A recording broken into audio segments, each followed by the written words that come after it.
Rahayu, rahayu, rahayu.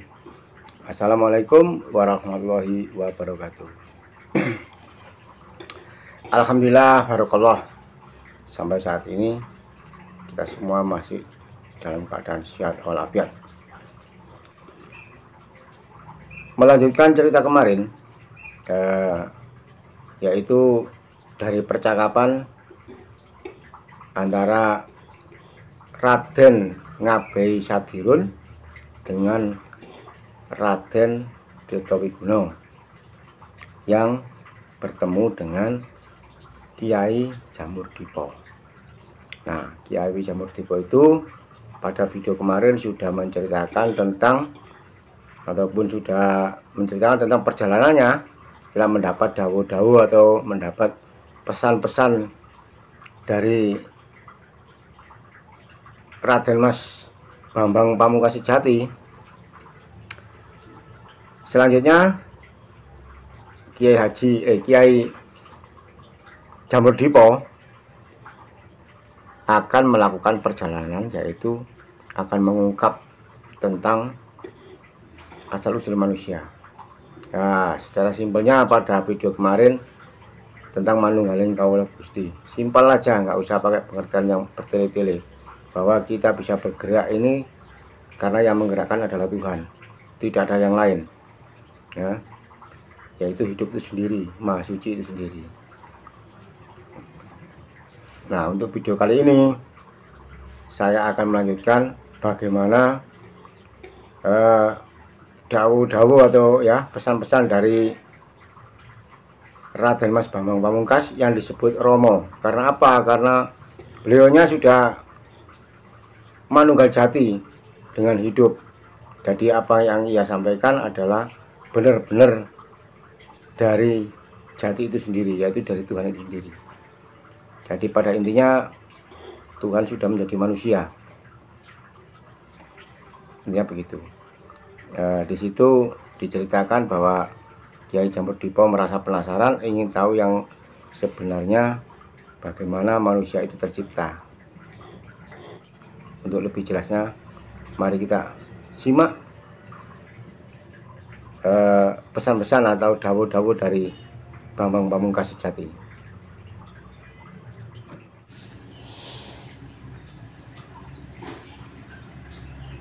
Bareng wis padha lenggah jenak, Rama Bambang Pamungkasejati medhar sabda mangkene. Para rawuh kabeh, ingsun asung pambagya basuki marang jeneng sira. Muga-muga jeneng sira rawuh ing kene padha kanthi hayu basuki. Inggih, saking pangestunipun Rama sami ginanjar wilujeng, mboten kirang setunggal menapa. Mengkono wangsulane para tamune. Rama Bambang Pamungkasejati banjur mbajutake pangandikane mengkene. Ingsun waspadakake, ing kene akeh para andon laku kang wis padha merlokake rawuh. Nadyan ana antarane kang darba sedya siji. Nanging kadya paran sedyanira, panjenengan ingsun uga ora bakal kewuhan ananggapi apa kang sira kersakake. Nanging ing wengi iki sadurunge ingsun tanggapi kang kagungan karsa, kurang wigati tumraping laku iki. Ingsun arsa tanya dingin, apa kang wigatine padha rawuh mrene wis padha menggalih kanthi temen-temenan. Bab apa kang wis ingsun medharake ing dalu kae, yen wis ingsun sumedya anampani pitakon-pitakonan. Mangestokake sabdane Rama Bambang Pamungkasejati mau, Kiai Jamurdipa banjur ngacungake tangane sarta matur mangkene. Rama, keparenga kula nyadong dawuh. Kadipundi lampahipun dumadining manungsa ingkang sapisan, ingkang kadhawuhan dening agama, asma Kanjeng Nabi Adam lan Kanjeng Ibu Hawa. Mengkene jeneng sira pidhangetake. Sadurunge panjenengan ingsun andadekake bumi kelawan langit, tetuwuhan, kewan lan manungsa, panjenengan ingsun uga wis anyabdakake marang putra-putra ingsun Sukma Haduluwe lan Sukma Sejati. Mure akarya papan kang dadi wadahing wadah ya kuwi bumi kelawan langit. Kang kok arane langit kuwi slempange jagat gedhe.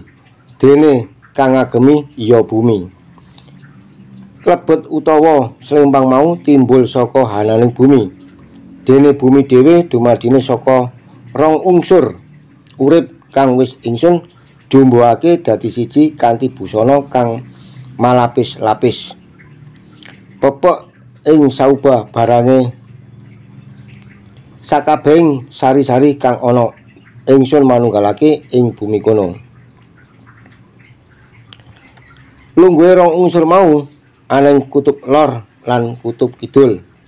Ya kuwi purwaning kalam kalawan wadi kang mengko bakal tuwuh ing raganing manungsa.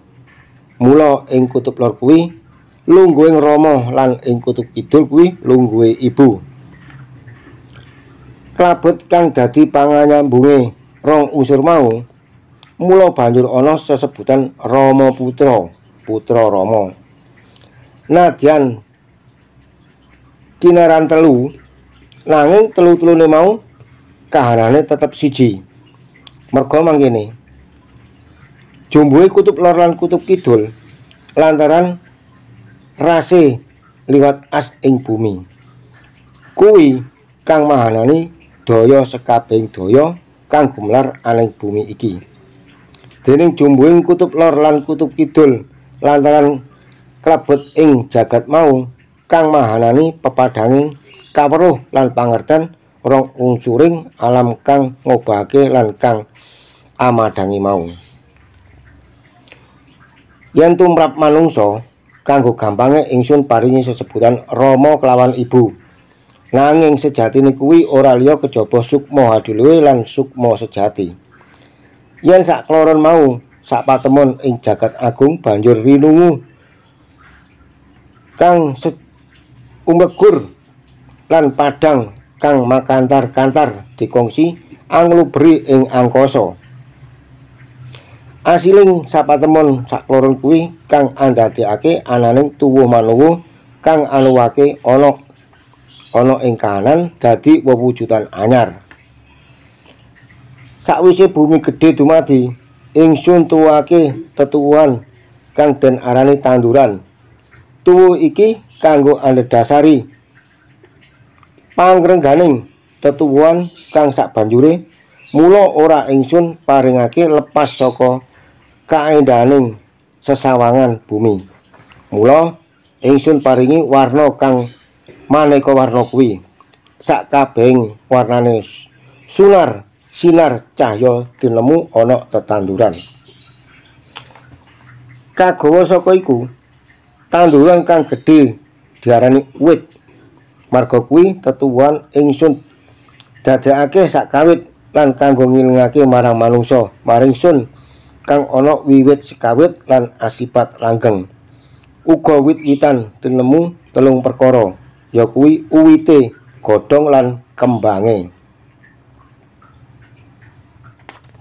Kang wekasan iki anduweni utawa andarbeni dharma dedalan ingsun angundhake wiji ingkang tembe dadi uwit anyar. Iringesane tanduran angelingake marang manungsa marang sangkan paraning dumadi lan dadi panguripane kewan lan manungsa kang pokok. Tetuwuhan ingsun kang kapindho wujud kewan. Tuwuh ingsun iki wis ingsun paringke lepas saka bumi, bisa pindah-pindah papan. Iku undang-undangan kang demikianlah tadi setelah kita mendengar percakapan ya antara Romo Bambang Pamungkas Sejati dengan Kiai Jamur Dipo ya. Nah, pada keadaan di rumah Romo Bambang Pamungkas Sejati itu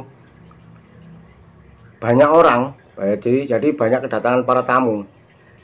bermacam-macam apa yang dia inginkan para tamu itu. Nggak cukup puluhan, ratusan di rumahnya itu. Oleh karena tempatnya terlalu penuh, maka di situ diceritakan bahwa duduknya secara lesehan. Ada yang berniat mencari berkah, ada yang cari kesaktian, pokoknya bermacam-macam lah berdatangan situ. Karena apa? Dia merasakan bahwa Tuhan itu sempurna, maksudnya Tuhan itu sudah menjadi manusia. Kalau nggak begitu, kita masih berangan-angan bahwa Tuhan itu ada di sana, bahwa Tuhan itu ada di langit Sabtuju.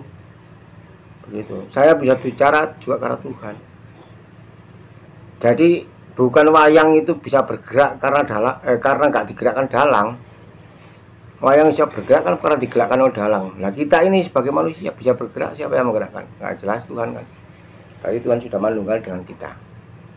Ya saya mohon maaf pada yang tidak paham dengan saya, jangan diartikan macam-macam. Lebih baik kita sharing bersama, yang penting kita rukun sejahtera. Intinya damai. Nah, pada video kemarin itu kan diceritakan bahwa yang laku agama pun, yang mengerti agama tentang agama masih bertikai, masih berkelahi. Nah, itu bukan kehendak Tuhan. Kayaknya mengatasnamakan Tuhan. Nah, dari udaran ini kita bisa ambil kesimpulan bahwa Tuhan itu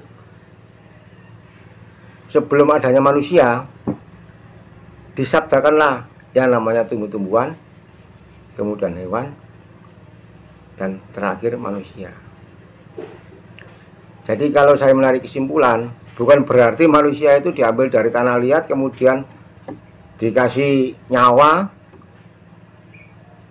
itu dinamakan Adam. Adam itu kan asal dumati adanya manusia. Asal terjadinya manusia kan Adam. Bukan berarti Adam itu manusia, bukan. Jadi asal dumati adanya menungso, asal dumati adanya manusia itu diawali dari tumbuh-tumbuhan, bersemi, tumbuhan apa saja, mulai dari yang besar sampai yang kecil. Di situ tidak cukup buat isi dunia. Kemudian Tuhan menyabdakan lagi, yaitu binatang atau hewan. Hewan ini sifatnya lugu. Kalau dia makan daging ya makannya daging. Kalau dia makannya biji-bijian ya makannya biji-bijian. Nah seperti kita sebagai manusia, apapun dimakan. Mungkin saudara-saudara nggak paham sih, karena wadaranya dalam bahasa Jawa, Jawa lugu asli itu dari dulu. Tapi saya menerjemahkannya sesuai dengan apa yang saya bisa, sesuai dengan kemampuan saya. Bukan saya merekayasa atau mengada-ngada, memang adanya begitu. Jadi simpelnya ya, Tuhan ini ya disebut apa sajalah. Tuhan ini, Maha Suci ini menyabdakan dunia. Kemudian isinya yang pertama adalah tanaman, yang kedua binatang, kemudian manusia. Jadi Adam itu bukan manusia, Adam itu asal dumati anane manusia. Asal dumati adanya manusia. Asalnya dari mana manusia itu? Kalau kita lihat dari sari-sari tanah, sari-sarinya angin, sari-sarinya panas atau api, sari-sarinya air, itu asalnya manusia. Jadi ini menetes itu loh. Mulai dari tanaman disempurnakan lagi menjadi binatang, disempurnakan lagi menjadi manusia. Itu. Ini ajaran tidak ada yang sesat, karena tidak melenceng dari aturan Tuhan. Kalau agama menganggap yang lain-lain, ya saya mohon maaf. Ya. Simpel kan? Berarti manusia ini berasal dari 4 unsur. Kalau di pedaran tadi ada sebutan rong loro, ya, 2 unsur hidup. 2 unsur hidup itu seperti yang disebutkan tadi, sesuai dengan kemampuan saya menerjemahkannya dalam bahasa Indonesia, yaitu kutub utara dan kutub selatan. Ini bukan memisah, ini menyatu. Menyatunya di mana? Ya dalam cinta itu, dalam kasih Tuhan itu. Nah ini yang membedakan antara laki-laki dan perempuan, antara kutub selatan dan kutub utara ini. Nah Wit-witan, wit-witan artinya kan awal, wiwitan. Jadi yang besar, pohon yang besar itu awal-awalnya ada, mengawali adanya tumbuhan yang besar. Jadi di situ juga disebutkan kalau aku ini langgeng, Tuhan itu nggak pernah mati, hidup ini nggak pernah mati, hidup itu terus ada, ya, hidup itu langgeng. Jadi cukup sekian dulu apa yang bisa saya sampaikan dan bisa saya terjemahkan. Wassalamualaikum warahmatullahi wabarakatuh. Rahayu, rahayu, rahayu.